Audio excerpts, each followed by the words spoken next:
সকলোকে এটা জয়ধ্বনি দিবৰ কাৰণে অনুৰোধ জনাইছোঁ।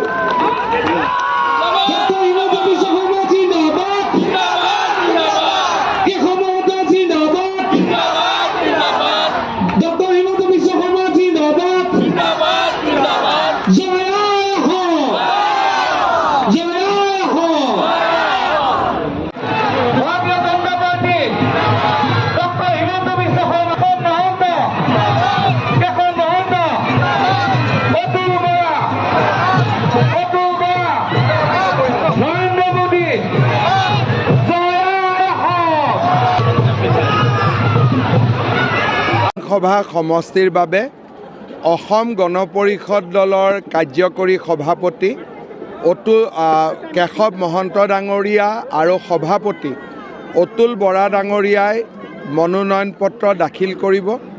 দুইজনৰ মনোনয়ন পত্ৰ দাখিল অনুষ্ঠানত মই যোগদান কৰিব বিচাৰিছোঁ।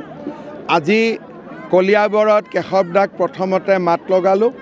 ইয়াৰ পিছত গোলাঘাটত গৈ অতুল বৰা ডাঙৰীয়াকো মাত লগাবৰ বাবে চেষ্টা কৰিম আৰু মই নিশ্চিত যে আমাৰ AGP BJP সকলোৱে লগ লাগি কেশৱ মহন্ত ডাঙৰীয়াক এইবাৰ বিপুল ভোটত বিজয়ী কৰিব।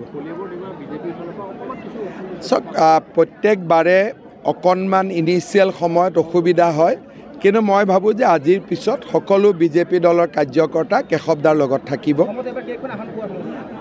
এতিয়া কিমান আসন পাম আমিও হিচাপ কৰি শেষ কৰিব নোৱাৰিম, গতিকে 9 তাৰিখলৈকে আপোনালোক ঘূৰা ঘূৰি নাযাব। আমাৰ সন্মুখৰ পথত মন্ত্ৰী ডাঙৰীয়াৰ লগত আমি সহযোগিতা জনাব লাগিব। কিন্তু এইবাৰ আমি অভূতপূৰ্ব ভাল ফলাফল কৰিবলৈ সক্ষম হ'ম। Thank you. দে বল।